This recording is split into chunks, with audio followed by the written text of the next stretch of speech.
There is a moment, and if you've lived it, you know exactly what I'm talking about. When something shifts, not loudly, not dramatically, just quietly, like a light being turned on in a room that was dark for far too long. You stopped reacting the way you used to. You stopped apologizing for things that weren't your fault. You stopped shrinking yourself to make someone else feel bigger. And somewhere in that stillness, in that new and hard won peace, you finally found someone noticed.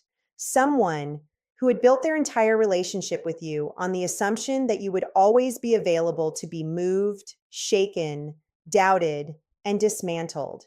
And when they saw that you were no longer that person, when they looked into your eyes and found something steady, something unreadable, something they could no longer control, something changed in them too, not for the better, for something far more dangerous. What I'm about to share with you is not theory. It is not generic advice pulled from a textbook. It is the psychological reality of what happens inside a narcissist when they realize, truly realize, that you are no longer theirs to manipulate. And more importantly, I'm going to tell you exactly what they do next, because there is one final move they make, one last dirty trick. And if you don't know it's coming, it will catch you completely off guard, even now, even after everything you've survived.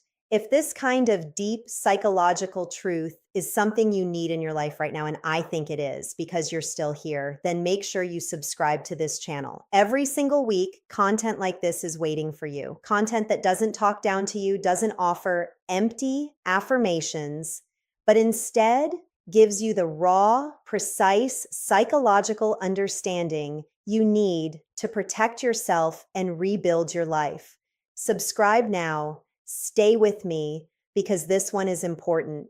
There comes a point in the life of anyone who has been entangled with a narcissist when something inside them simply exhausts itself, not in the way of giving up, in the way of waking up. You reach the floor of the pain. You sit there long enough that the floor starts to feel familiar. And slowly from that place of absolute depletion, something in you reorganizes. The part of you that spent years trying to be enough, trying to understand them, trying to fix what could never be fixed. That part gets tired in a way that becomes wisdom. You stop trying to decode their moods. You stop rehearsing arguments in your head at 3 o'clock in the morning. You stop waiting for the apology that was never going to come. And that stopping, that withdrawal of your desperate, aching energy is the most powerful thing you have ever done. Even if it didn't feel powerful at the time, even if it felt like numbness, even if it felt like loss. But here's what you didn't fully see in that moment.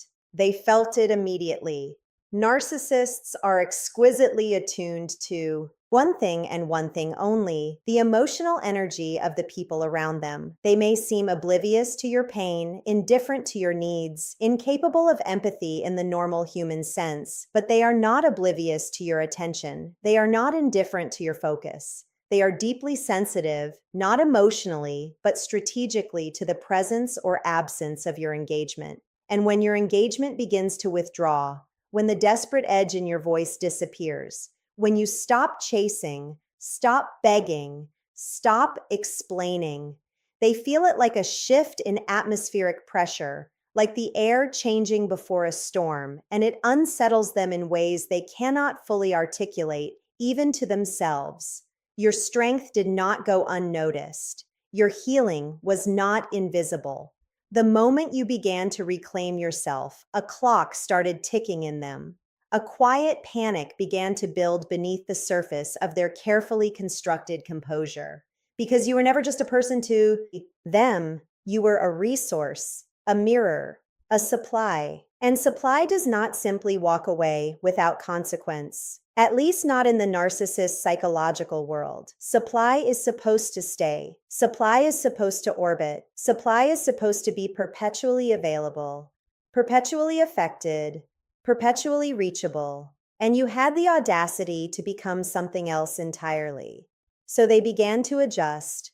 They began to recalibrate. They watched you from a new distance, trying to find the crack in the armor, the thread they could still pull. And when they couldn't find one easily, when the usual tools stopped working, when guilt tripping landed flat, when silent treatment no longer brought you crawling back, when provocations failed to provoke, something shifted in them too. Something colder, something more deliberate, something that most people who study narcissism don't talk about nearly enough. This is when the final tactic begins. The final tactic doesn't look like what you'd expect. It doesn't arrive with the drama and cruelty of the early cycles you lived through. It doesn't look like rage or punishment or the cold, calculated devaluation you already know how to recognize. It is far more subtle than that, far more sophisticated. And because it comes dressed in something that looks almost like decency, almost like change, almost like the person you always wanted them to be, it is the most dangerous move they make. What the narcissist does when they finally accept that their usual arsenal has failed is this: they perform a transformation, not a real one, a performed one. They manufacture with remarkable precision the exact version of themselves that you always needed them to be, the version that would have kept you, the version you grieved the loss of 1,000 times. They become, or rather they appear to become, reflective, remorseful, awakened, self-aware. And they bring this new version to your door with a kind of softness and sincerity that feels, against all your hard-won logic, utterly real. This is the Hoover maneuver at its highest level of psychological sophistication. And what makes it different from the early stage Hoovers, the texts, the grand gestures, the cycling back to love bombing, is the depth of the performance and the precision of its targeting. In the early cycles, they came back with attention and affection. Now they come back with apparent growth because they have watched you. They have paid attention to your evolution, your language, your boundaries. They have listened, perhaps without you even realizing it, to what finally pushed you away. And they have constructed a response so carefully tailored to your specific psychology that it can feel, even to someone who knows better, like a genuine miracle. They will say things that sound like the words of someone who has done real inner work. They will acknowledge specific hurts. They will use the vocabulary of accountability. They will create a space that feels safe. Deliberately, strategically, artfully safe, because they know that safety is what broke you open, and they are going to offer you a facsimile of that safety, so convincing that every part of you that still holds love for who they could have been will lean forward and whisper, maybe this time, this is the trick, this is the last dirty trick, and it works when it works. Not because you are weak, but because you are human. Because you have a heart that genuinely wanted repair. Because you carry within you an innate, beautiful capacity for hope and belief in change. And they are using that against you. They have always used it against you, but now they are using it with a level of precision they have never used before. Because this is their last move. Some part of them knows that if this doesn't work, you are truly gone. And so they bring everything they have to this final attempt. Understanding why this happens requires you to look at what is happening inside them, not with compassion that excuses them, but with clear-eyed psychological precision that protects you. When a narcissist loses control of someone they once held tightly in their psychological grip, they experience something that functions in their internal world, like an identity crisis. Because you were part of the architecture of their self-concept, your admiration, your attention, your fear, your devotion. These were load-bearing walls in the structure of their fragile inner world. And when you withdrew, when you became strong enough to live without the constant turbulence they created, you didn't just leave a relationship, you destabilized an entire internal ecosystem. Their sense of superiority depends on having people beneath them. Their grandiosity requires an audience. And you, by healing, by growing, by quietly and powerfully refusing to participate anymore, took all of that away. You became evidence of something they cannot afford to believe, that they are not as powerful as they think, that someone can genuinely outgrow them and become more than they ever were in the relationship. This is not merely uncomfortable for a narcissist. This is existentially threatening. It touches the rawest wound in their entire psychological structure. The terror that underneath all the performance, they are ordinary and breakable and beatable. And you, by walking away with your dignity intact, proved it. So the final tactic is not just about getting you back. It is about restoring their internal equilibrium. It is about reestablishing that they still have power, that they can still move you. If you are finding this valuable, if something in these words is landing in a place that feels true and recognized, then I want to remind you that this channel exists to give you exactly this every week. Subscribe if you haven't yet.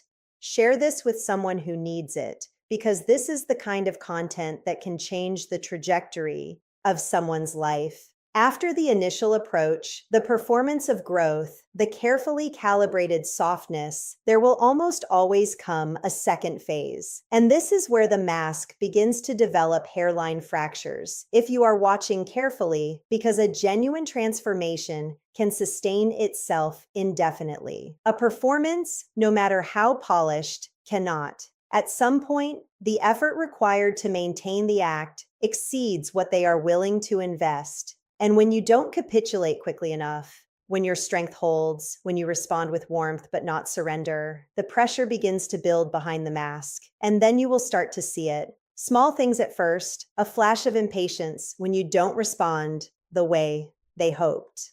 A subtle shift in tone when you maintain a boundary. A moment where the old deflection appears, dressed in new language, but recognizable in its movement. They might frame their efforts as sacrifice. They might begin to suggest gently but unmistakably that your caution is the problem, that your inability to simply believe in their change is evidence of your damage, not theirs. This is the reframe. This is where the accountability they performed begins to redirect itself back at you. If you are not watching for it, you will absorb it. Your nervous system, already trained by years of subtle manipulation to believe that your perception is the issue, will be vulnerable to this inversion. They will suggest that your strength is actually rigidity, that your clarity is actually fear, that your refusal to immediately trust is a wound you need to heal, not a wisdom you have earned. And they will do this so smoothly, so seemingly compassionately, that it can feel like they are trying to help you, even as they are dismantling the very foundation of the strength that freed you. Do not let them redefine your strength as your pathology. This is the crux. This is the center of the final trick.